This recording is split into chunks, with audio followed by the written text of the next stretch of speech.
Yeah. Okay, so we're going to go ahead and start with Ben.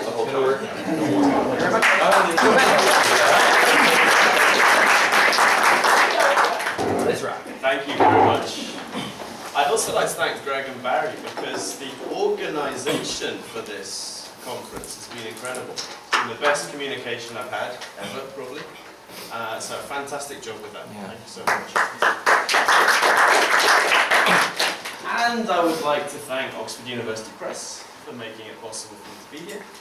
Thank you very much. And I'd like to thank you, because I'm sure you're getting to that stage of the morning where, you know, it's getting getting sleepy at this point. Before I start, can I just check who's here? So is everyone a teacher? Everyone an English teacher? Could you raise your hand if you're an English teacher? Okay, so mostly.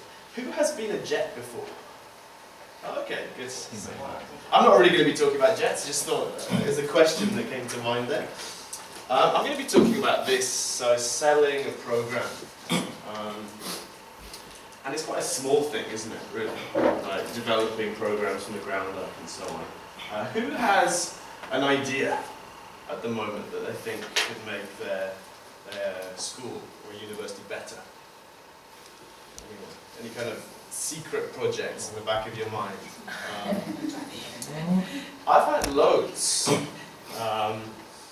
in my time. This is kind of a quick bullet point of me. So I started as an ALT. I came here on the JET program 14 years ago. I was a JET for 4 years. I was a JET supervisor for 4 years. Then I moved slowly into university. I've also taught in the private sector. I've always had part-time jobs at night. Not always legally. But I fixed my visa after a while. It was fine. I'm really interested in efficiency in language learning. Mainly because of my university experience. So I studied Chinese at university. And my teachers, my professors, were world class. They were the best at what they did, which was Ming pottery, Chinese history, Chinese culture, Chinese literature. Not one of them was a specialist of teaching language to beginners. And I really feel let down by my experience at university. I wasn't quite motivated enough, I wasn't knowledgeable enough as an 18-year-old to learn how to learn by myself. I wanted more support from my teachers. So now, when I teach, when I think about my classes, that's my main thing. You know, I want to make sure that my students are going to look back in 5 years' time, in 10 years' time, and think, oh, my English classes weren't particularly useful. Right, they didn't help me as a learner, as a language learner. So that's really my thing. I've also got this kind of mechanic mindset. I don't really think of myself as an academic. I'm not particularly fond of academic writing, as Mark knows. But I do have I like to fiddle with the detail of programs. So I like to think about how to make the curriculum better, the program as a whole. What kind of classes are we doing? How do the classes fit together? And I'm not the most sociable person, which can be a problem. You know, I like some people, I don't like other people quite as much. I'm not the kind of person that works the room. Right? I'm not going to go around the party and talk to everyone. Which, again, can be a problem when you're trying to change groups. Right? For this talk, I would like to implement my usual questions policy, which is, if you think I can answer your question in about 30 seconds, you know, if it's something factual, please stick your hand up right there and ask, because it might be confusing other people as well. But if it's a longer thing, please wait until the end. We'll have lunch to talk about it, basically. Okay, so I haven't been very successful at setting up programs and changing things so far. These are probably my 3 worst failures. When I first came as an ALT, I tried to set up an English club in my junior high school. We didn't have one. There were lots of sports clubs. There wasn't an English club. I thought, you know, just got here. I know how to fix everything. So I thought I will make an English club in the junior high school. I managed to get space, cleaned out an old classroom and decorated it. And But it never worked.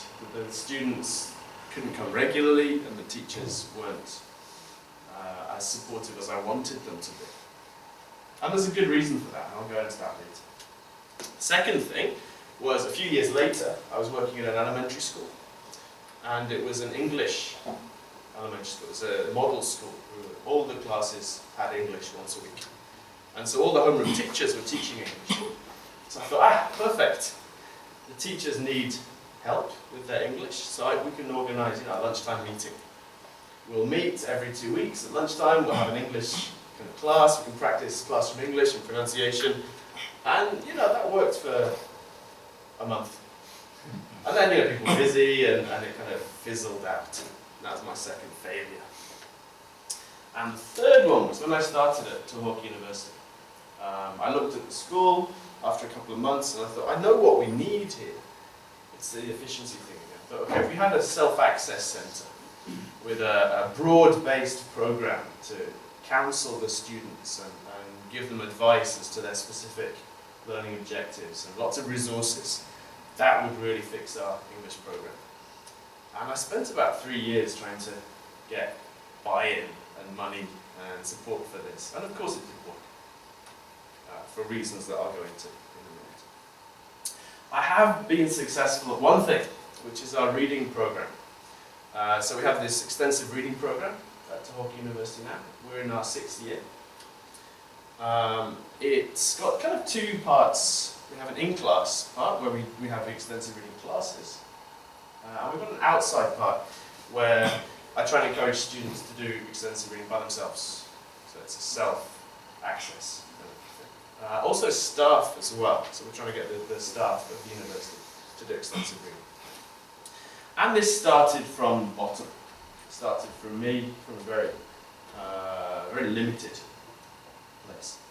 So in this talk, I'm going to talk first about the program. So I'll talk about the 6 years and how it grew through those 6 years. And then I'm going to pick up 7, sounds like one of these spammy websites, isn't it? 7 things that will help you build a program. I think they're kind of universal as well. So it's not talking about extensive reading programs as such, it's kind of building a program from the bottom up. Okay, so we started in 2009 when I joined the university. And I had done extensive reading before, when I was a part-time teacher. So you have these 2 bags of readers when you go to your once-a-week class. Exhausted, especially if you don't have a car. But when I got to Tohoku University, I thought, okay, this is my chance to do it properly. So it was just me. I didn't really have any resources at that point. And it was a very rough curriculum when we started. In terms of starting an extensive reading program, if you are interested in doing it, obviously the most difficult thing is to get books. And how I started with that is I asked each student to buy 2 books for the class, and we shared them as a group. Right? 2 graded readers is about 1,200 yen, 1,300 yen, which is less than a textbook. Right? So for the students, it's not too much of a burden. Then at the end of the class, I'd say to the students, if you're feeling generous, please donate your books. And I will use them in the class next year. I asked them to put their names in the books and so on. But I got about 80% of the books. And if you do this for a few years, you end up with quite a sizable collection without needing and without having to spend your own money. So that's probably the most effective way to start a book collection from 0. The second year it was still me, but I had more stuff. And I tweaked the plan slightly. So we started off, I asked the students to track their reading. And we went through a variety of ways of doing this. The first was I said, okay, how many books have you read? And I'm sure you can see the problem with this. Right? The students would look at the right, which is the shortest book? And that would go on that. So I thought, okay, this is not a good metric, right? Books. So then I went for pages. And pages works better, but it's the same problem, right? Some books have pictures. Some books have larger font. It's not very fair. And we settled on word counts eventually. I'm quite a slow learner, so it took me a while to get to word counts. But now we work on word counts. which are quite easy to get hold of. Most books have them printed on. And one thing that happened that I wasn't really anticipating is that I asked for some money from the university. There were some grants and funds and things. But getting these grants gives you legitimacy within the system. Once you get something like this, it makes your project seem more stable, maybe more important. And this actually was really important for the perception of it within the university. So, not just the money, but the kind of influence from getting grants was very important. Year 3, this wasn't a great year in Sendai, you can probably remember, right? I did get one more teacher on board, so one of my colleagues joined and started collaborating, but because of the earthquake, because of the after effects of the earthquake, it was very disruptive to classes. It was very, our offices were destroyed, so I lost most of my books, for example.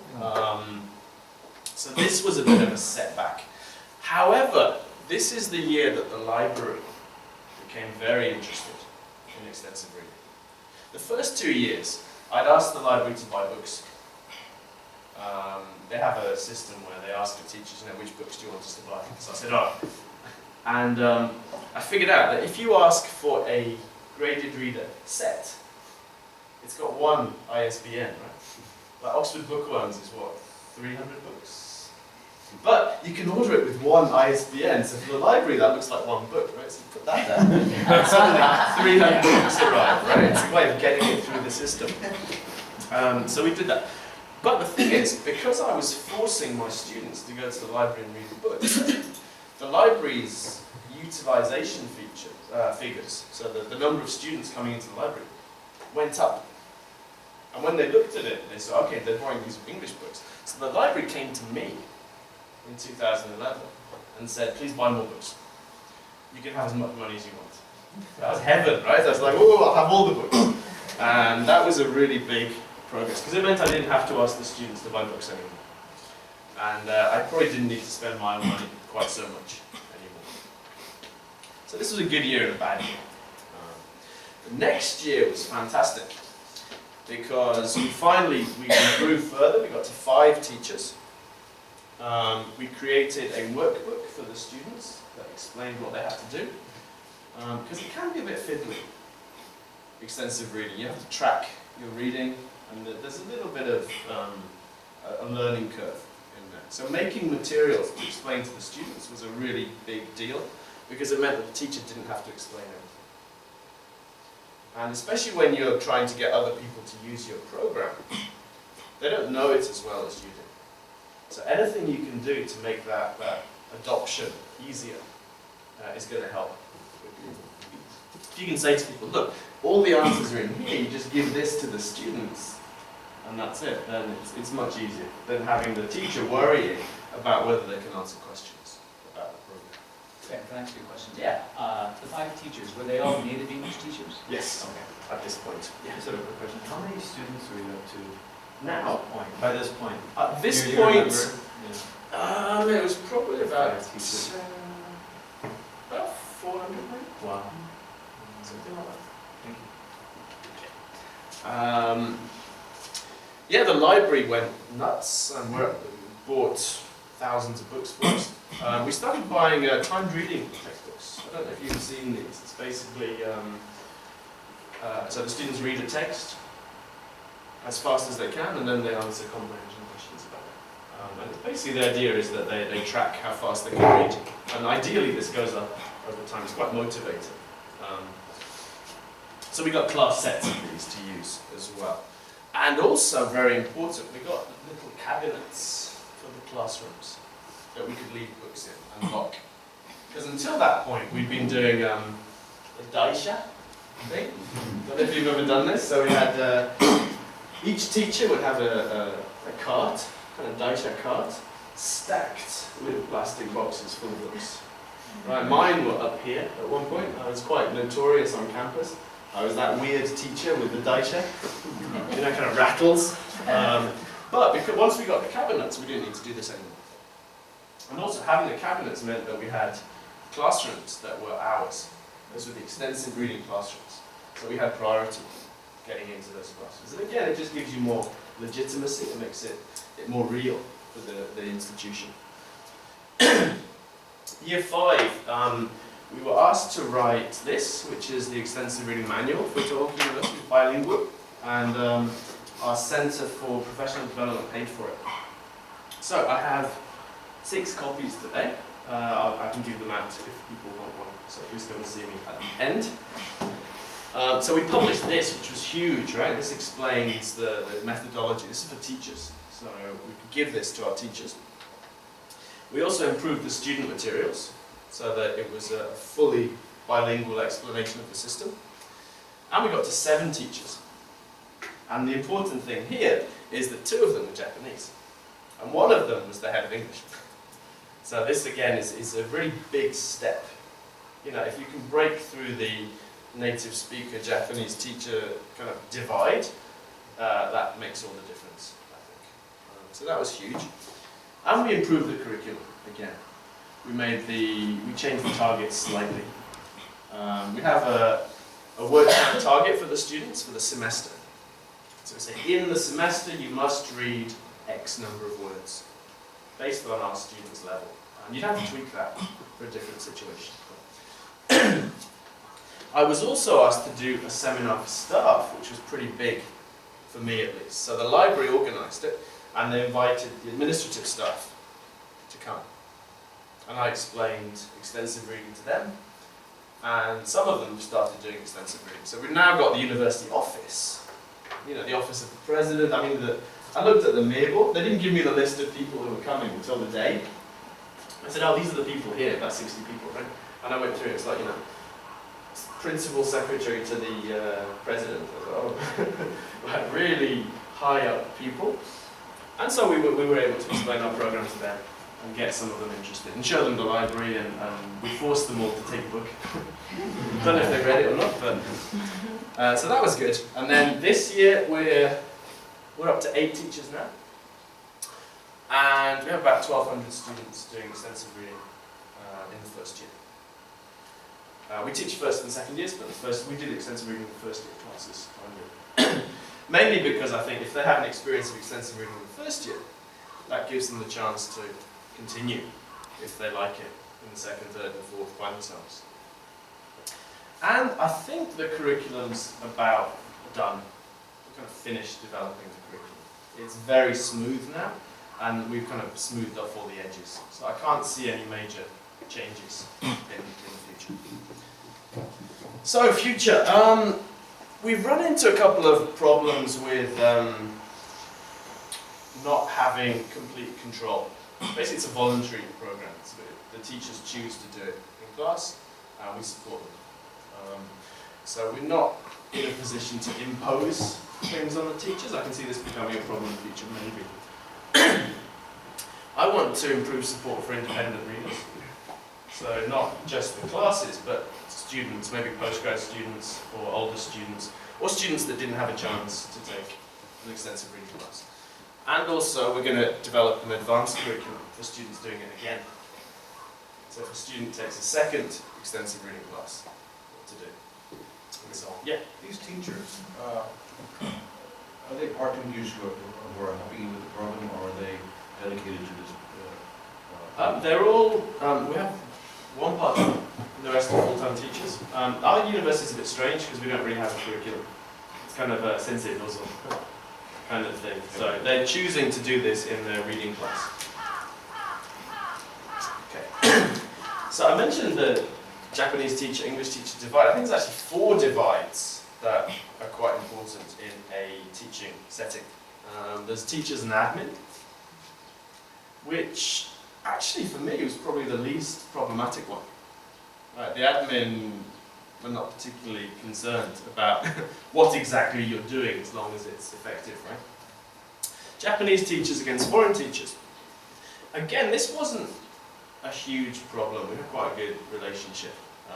And it took a while to get the teachers to want to try something new like this. But I found the Japanese teachers were were fine. Language teachers against other teachers. This was a very positive relationship. We found, for example, the engineering faculty loved the idea of extensive reading. Very mechanical, right? There's like words. How many words? You know, you can do graphs and things. So that worked really well. This was our huge problem. So teachers that are open to new ideas and teachers that are not. And this cuts across all the other barriers, right? Teachers who are very happy with whatever they're doing at the time, and they're not looking to try new things. And this would be a problem, I think, if we wanted to say, impose the program across everyone. Right? This would be our biggest kind of pushback. Okay, so on to the real kind of part of the thing. The 7 kind of universal points. First one is pretty obvious. I'll just do it. Start, right? Don't wait for permission, because you won't get permission probably. But start with a very minimal attitude, right? Start with the minimal viable product. So for us, that was doing extensive reading for about half an hour in a reading class using books that the students bought. Right, that was our minimum start. And from that, we could tweak it as we go. Because basically your vision, your end vision, and where you actually end up are normally completely different. Like the program we have now is not how I would have planned it on paper. It grew that way because of the teachers involved, the students involved, and so on. But you can't really plan that organic growth. So starting with a small project, I think, is really useful in that way. And also looking outside, so looking at other places, see what they're doing, but not too much. Because, I mean, I went to Akita International University, I saw their self-access centre. I went to Canada, I saw their self-access centre. And of course, we can't copy that, right? It's a different university. You can get ideas, you can see what they're doing, but you can't. So don't focus too much on what other people are doing, because your specific place will be different. Take it slowly. I think the only reason we succeeded is because it was a very slow and deliberate process. I see other teachers. So, I mean, we've sent this to lots of people, kind of spamming everyone. But I get lots of questions, how can we implement this right now? And often these teachers are going to fail because they try and do too much too fast, and they're going to lose motivation, basically. There'll be too much pushback. So take it slowly and improve. So our kind of cycle for improvement was about a week. So we noticed the problem and then we changed the worksheets and stuff. And by the next week we had a new across the board. It's very important to fix problems in a short time. Getting feedback from the students. So we'd get constant feedback. This is every half a semester or so, we'd ask the students to give us, some notes. What's going well, what's going badly, and so on. We'd work on that for the improvements. Also doing split trials, where you do one thing with one class and one thing with another class, and see how they work. And then for the next time, you take the more effective one. That's a good way of testing things quickly. They do it a lot in their websites. Showing results is important. So, for us, student testimonials and feedback was a really important thing to show to admin, to show when we wanted to get grants and money. Showing videos, we do internal seminars for other teachers. So I do a talk for English teachers, so I show them a video of the class. I think that's the key. You can talk all day, but people won't believe you. But if you show them a class of students doing whatever, that changes minds. And then tests, we're lucky because the university started doing TOEFL. So we used the TOEFL ITP test. And informally, the classes that do extensive reading get 5 points more than the classes that don't. Per semester, it's kind of weird. We looked at the data and we're like, this is too neat. But basically, classes that did extensive reading for 2 semesters were about 10 points higher than their cohort. and classes that do for 1 were about 5. I'm like, wow. So that kind of data is very useful as well, especially for the admin. For me, this was the key, right? It's a team. So I was really lucky. I found a colleague that really I work incredibly well with. But getting one more person involved, it gives you support, it gives you ideas, and it lets you specialize. So each of you can do whatever you're best at. And I was lucky because my colleague's really detailed. He's got an MBA, you know, he did all the fiddly things that I'm really bad at. And maybe the most important one is social proof. So just the fact that another teacher has chosen to start doing it makes it seem more attractive to outsiders. I want to show a really quick video here because I think it's an important kind of says, well, I don't know if you've seen this. If you've learned a lot about leadership and making a movement, then let's watch a movement happen, start to finish, in under 3 minutes, and dissect some lessons. First, of course, a leader needs the guts to stand alone and look ridiculous. But what he's doing is so simple, it's almost instructional. This is key. You must be easy to follow. Now here comes the first follower with a crucial role. He publicly shows everyone else how to follow. Notice how the leader embraces him as an equal. So it's not about the leader anymore, it's about them, plural. Notice how he's calling to his friends to join in. So it takes guts to be a first follower. You stand out and you brave ridicule yourself. Being a first follower is an underappreciated form of leadership. The first follower transforms a lone nut into a leader.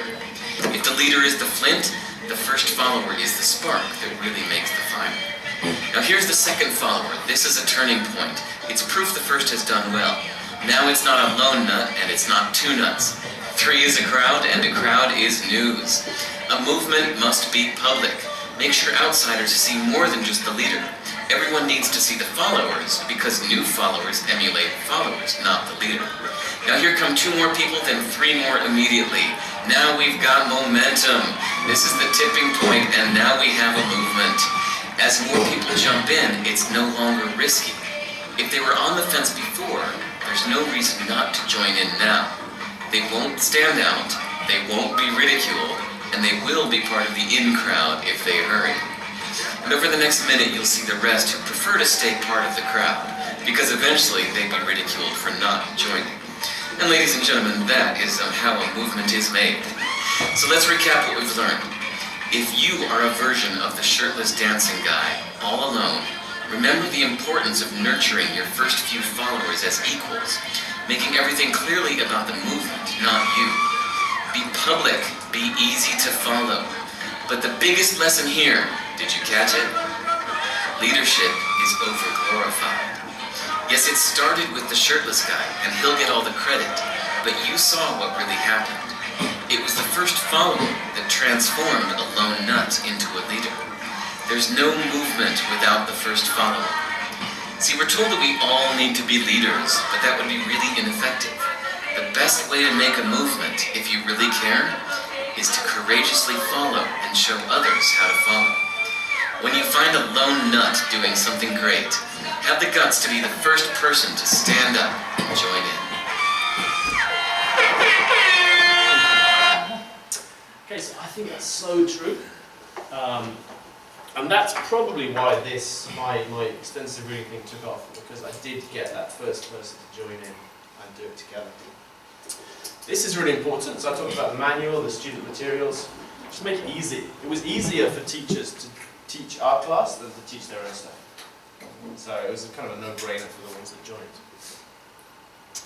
For the institute, if you become necessary, it makes you more powerful. For us at this point, the library has spent so much money on extensive reading stuff. We are featured on the website for the university, for the centre. I mean, so many people have an interest in us succeeding that it's become quite easy for us to do that now. The university recently, Tohoku University, got quite a lot of money from the government to develop students' English proficiency by using TOEFL. So this again is extremely good for us. So there's lots of money and we can get it because what we do contributes to this. And as a bonus, this is number 8.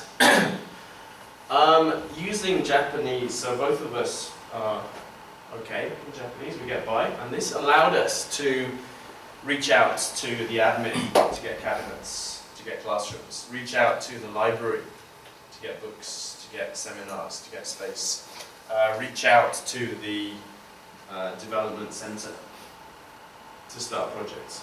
If we were working in English, we wouldn't have been able to do any of that. So you cut out the middleman, right? You can go straight to other departments. It gives you more options. And the harsh truth is that if you're a language teacher working in Japan and you don't speak Japanese, you're at a huge disadvantage, in terms of how effective you're going to be. So if you're in that situation, then use your skills and learn Japanese. Put some time into that, because it's very difficult, I think, to stand up and say to students, here's how you learn English, but I can't be bothered to do it. And this is the last thing. So for the first 3 years, it didn't really feel like we did anything with the project. Right? We started off really slow, and then it kind of accelerated. And it turned into something like this graph. So about year 4, I turned to my collaborator, Daniel, and I said, I can't believe what's happening. It's like every month some new, incredibly positive development is happening. We reached this kind of area. So I think persisting through the slow growth stage is worth it. It will get better because you put the time in at the beginning. And I think this is a trust issue. I think lots of institutions, they probably get lots of people with ideas. And backing those ideas without the trust that the person actually has something there is difficult. But if you can show that, I've been doing this for 4 years, I've got here the results, the student feedback and so on, that's when you start getting more influence. So just having to put the time in here. Right, I'm over time, so if you could do questions during lunch or in the afternoon, that would be great. Thank you very much. I've got, this is the website for the reading program, if you want to have a look at that. This is my blog, so the video for this and the slides will be up there on Tuesday if you need that. And that's my email if you have any questions. Thank you very much. And if you want to book, please